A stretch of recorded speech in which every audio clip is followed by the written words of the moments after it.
मेरे प्यारे दोस्तों, ज्ञान के सागर में आपका स्वागत है। दोस्तों, भगवान राम के चरित्र को वर्णन करने के लिए हमारे हिंदू धर्म में दो सबसे बड़े धार्मिक ग्रंथ हैं। एक है भगवान वाल्मीकि द्वारा रचित रामायण और दूसरी गोस्वामी तुलसीदास जी द्वारा रचित रामचरितमानस। ये दोनों जो ग्रंथ हैं, ये भगवान राम की प्रशंसा में, भगवान राम के चरित्र चित्रण करने के लिए लिखे गए हैं। लेकिन इन दोनों जो ग्रंथ हैं, उनमें बहुत सारे अंतर हैं। क्या आप उन अंतरों को जानते हैं या कभी आपने उन अंतरों को जानने का प्रयास किया है? तो चलिए हम आपको बताते हैं कि उनमें क्या अंतर है। देखिए, वाल्मीकि जो थे, उन्होंने युगों पहले रामायण की रचना की थी। उसमें उन्होंने भगवान राम को विष्णु के 7वें अवतार के रूप में उनकी लीलाओं का वर्णन किया था। तुलसीदास जी ने रामचरितमानस की रचना उस समय की थी जब मुगल हिंदू धर्म को मिटाने का पूरा प्रयास कर रहे थे। वाल्मीकि रामायण एवं रामचरितमानस की जो घटनाक्रम है, उनमें बहुत सारे अंतर हैं। जैसे रामायण का अर्थ है राम की कथा अथवा मंदिर, वहीं रामचरितमानस का अर्थ है कि रामचरित्र का सरोवर। जिस प्रकार से मंदिर में जाने के कुछ नियम होते हैं, इसी कारण वाल्मीकि रामायण को पढ़ने के भी कुछ नियम हैं। इसे कभी भी कैसे भी कहीं नहीं पढ़ा जा सकता।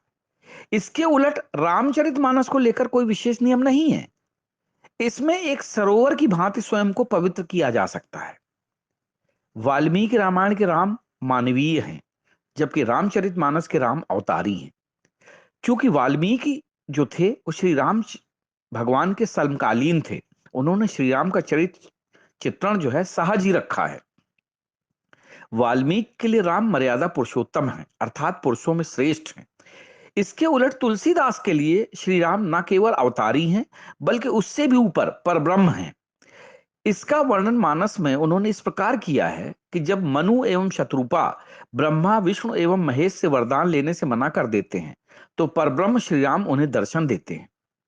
तुलसीदास के लिए श्री राम उन नारायण यानी कि विष्णु भगवान जिनके वे अवतार थे, उनसे भी ऊपर हैं। महर्षि वाल्मीकि जो थे, वो श्री राम प्रशंसक थे, किंतु उनके आराध्य जो थे, वो भगवान शंकर थे, जिनकी सहायता से उन्होंने रामायण की रचना की थी।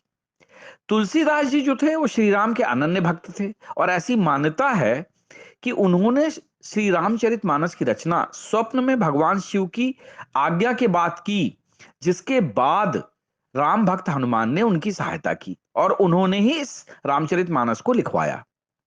रामायण में वनवास के समय महर्षि वशिष्ठ अत्यंत क्रोधित होकर कैकेयी से कहते हैं कि यदि राम वन जाएं तो सीता को ही सिंहासन पर बैठाया जाए। जी हाँ, वाल्मीकि जो रचित है रामायण, उसमें यह प्रसंग है। अब आप समझ सकते हैं कि स्त्री सशक्तिकरण का यह सबसे जीवंत उदाहरण है उस समय का, जब भगवान राम थे।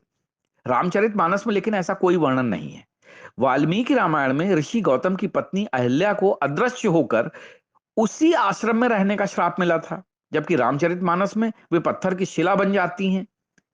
वाल्मीकि रामायण में श्री राम अहिल्या का उद्धार उनके पैरों को छूकर करते हैं, जबकि रामचरितमानस में श्री राम अपने पैर को अहिल्या की शिला पर रखकर अपनी चरण धूलि से उनका उद्धार करते हैं।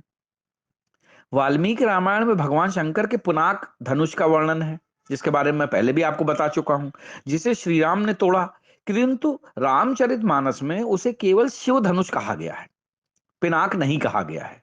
रामचरितमानस के अनुसार धनुष टूटने पर परशुराम स्वयंवर स्थल में आए और उन्होंने श्री राम से अपने धनुष पर प्रत्यंचा चढ़ाने को कही, तथा तोड़ने के ऊपर उनके और लक्ष्मण के बीच में काफी कहासुनी भी हुई। लेकिन वाल्मीकि रामायण के अनुसार जब श्री राम विवाह के बाद अयोध्या लौट रहे थे, तब मार्ग में उन्हें श्री परशुराम मिले और श्री राम ने उनका क्रोध शांत करने के लिए उनके वैष्णव धनुष पर प्रत्यंचा चढ़ाई। तो इस प्रकार से ये थोड़ा सा दोनों रामायण मतलब जो है उसमें अंतर है। रामचरितमानस में खरदूषण के संहार के समय ही रावण समझ जाता है कि श्री राम नारायण के अवतार हैं, किंतु वाल्मीकि रामायण में युद्धकांड में कुंभकर्ण एवं मेघनाथ की मृत्यु के बाद रावण को समझ में आता है कि श्री राम भगवान विष्णु के अवतार हैं। वाल्मीकि रामायण के अनुसार श्री राम जब रामेश्वरम में ज्योतिर्लिंग की स्थापना करते हैं तो हनुमान उनसे रामेश्वरम की व्याख्या करने को कहते हैं। तब श्री राम केवल इतना ही कहते हैं कि जो राम का ईश्वर है वही रामेश्वर है। रामचरितमानस में भी श्री राम यही कहते हैं, पर उसमें तुलसीदास ने एक प्रसंग और जोड़ा है कि भगवान शंकर भी माता पार्वती से रामेश्वरम की व्याख्या करते हुए कहते हैं कि राम जिनके ईश्वर हैं वो रामेश्वरम है। वाल्मीकि रामायण में हनुमान को मनुष्य बताया गया है जो वानर समुदाय के थे और वन में रहते थे। वानर यानी कि वन, जंगल में रहने वाले नर यानी मनुष्य, जबकि रामचरितमानस में हनुमान को वानर यानी कि बंदर प्रजाति का बताया गया है।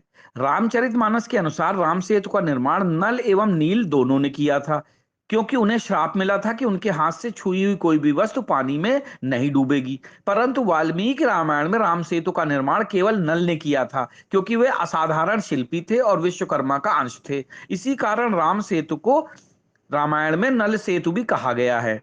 रामायण या रामचरितमानस में कहीं भी हनुमान को रुद्रावतार नहीं कहा गया है। तो ये दोस्तों अंतर थे रामायण और रामचरितमानस में।